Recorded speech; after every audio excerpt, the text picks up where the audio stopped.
జై శ్రీరామ్. అందరికీ నమస్కారం. వెల్కమ్ టు న్యూస్ అఖండ. నేను మీ కస్తూరి శ్రీధర్.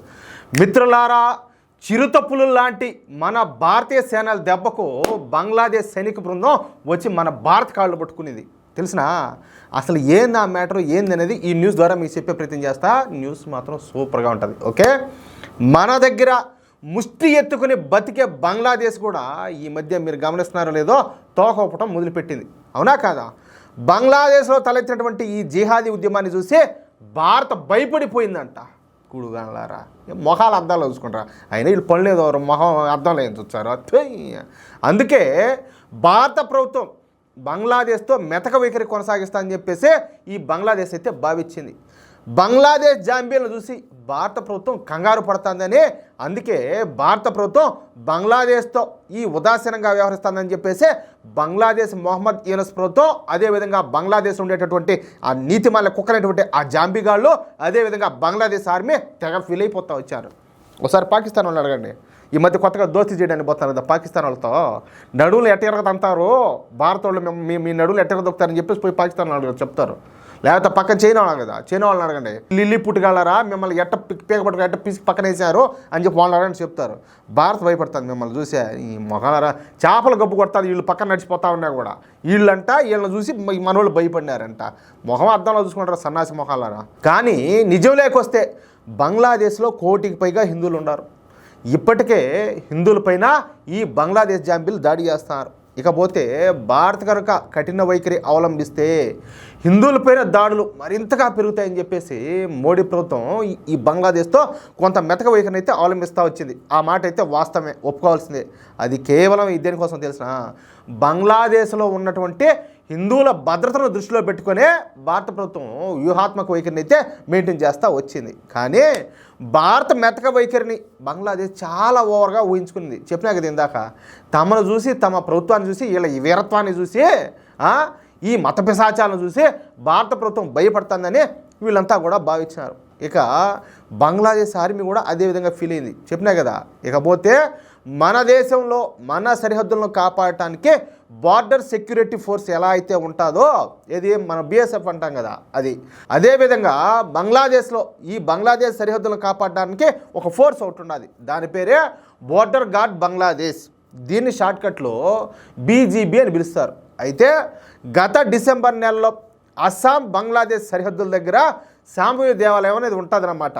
ఈ శాంభవి ఆలయానికి అస్సాం బీజేపీ ప్రభుత్వం మరమ్మతులు అయితే చేపిస్తుంది. గొప్పగా, చాలా సంతోషం.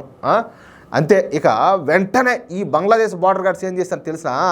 వీళ్ళ బతకలక మన దేవాలయం దగ్గరకు వచ్చి, ఏంది మన అమ్మవారి దేవాలయం దగ్గరకు వచ్చి గొడవ చేశారు. ఇక ఆ విషయం తెలుసుకున్నటువంటి మన బీఎస్ఎఫ్ అక్కడికి చేరుకొని ఈ బంగ్లాదేశ్ బార్డర్ గార్డ్స్ను మర్యాదగా చెప్పే ప్రయత్నం చేశారు. నాయన మీరు ఓవర్ యాక్షన్ చేశారంటే మీకు సడుగులు ఎరగదొక్కుతామని చెప్పినారు. కానీ వీళ్ళు ఎలా అర్థమవుతుందా? ఎంతసేపటికి వినకుండా ఓవర్ యాక్షన్ చేయడంతో ఇక మన బీఎస్ఎఫ్ జవాన్లు రెచ్చిపోయినారు.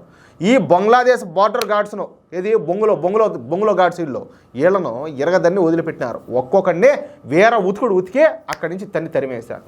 మళ్ళా సిగ్గు ఎగ్గు లేకుండా పోయిన నెలలో జనవరిలో మన బార్డర్ సెక్యూరిటీ ఫోర్సు మన సరిహద్దుల దగ్గర భారీ కంచె నిర్మిస్తూ ఉన్నారు. ఏది ముళతాన్ని తీస్తారు కదా, అది అనమాట.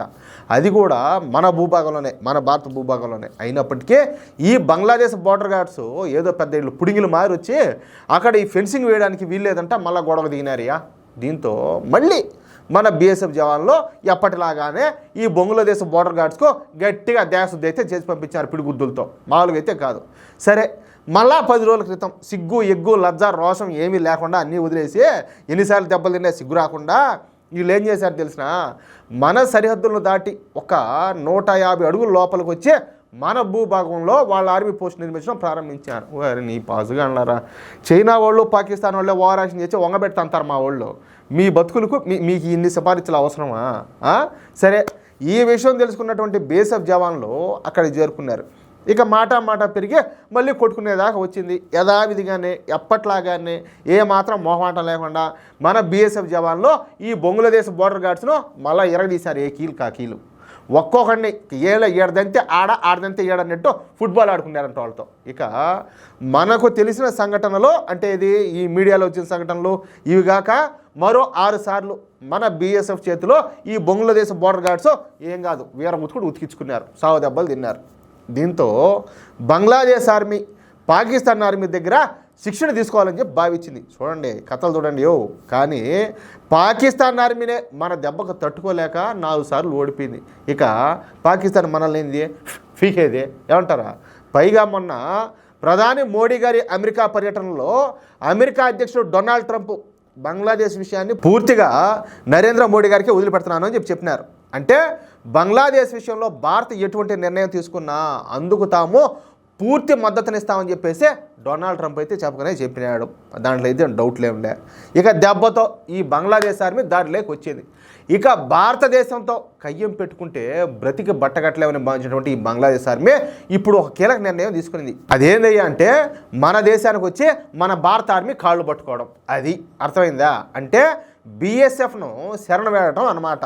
అందుకోసమే ఈ బంగ్లాదేశ్ బోర్డర్ గార్డ్స్కి చెందినటువంటి అత్యున్నత స్థాయి అధికారి అయిన మేజర్ జనరల్, ఆయన గారి పేరు మొహమ్మద్ సిద్దికి, ఈయన ఇంకో 4 కలేసుకొని ఏదే కమాండర్ బృందాన్ని ఈరోజు ఢిల్లీకి వచ్చారు. వీళ్ళు ఈ బంగ్లాదేశ్ సైనికాధికారుల బృందం 3 రోజుల పాటు ఢిల్లీలోనే ఉంటారంట.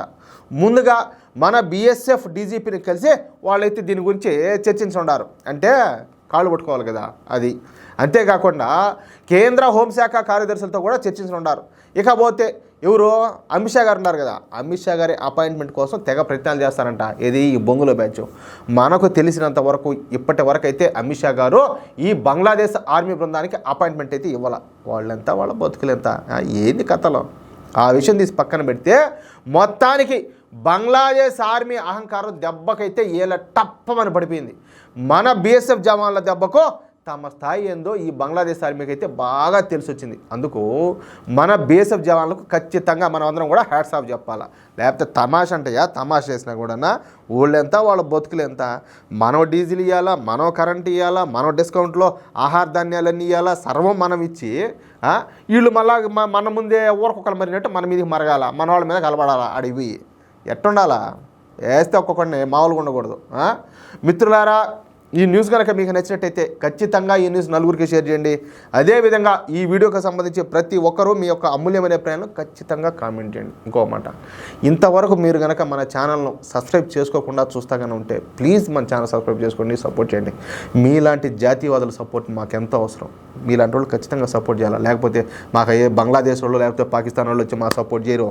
లేకపోతే షార్ట్కట్లో ఏదో సబ్స్క్రైబర్స్ ఫాలోవర్స్ పెరిగిపోయేదానికి మేము అది ఏదే కుంభమేళాలు ఆమె తిరిగింది కదా మోనాలిసా అని చెప్పేసి ఒక ఆమె పిల్లికళ్ళామా ఆ మాదిరి మేము సెలబ్రిటీలము కాదు. కాబట్టి మీరే సపోర్ట్ చేయాలి. అది మ్యాటర్ అయితే ప్లీజ్ సపోర్ట్ చేయండి. జై శ్రీరామ్, జై హింద్.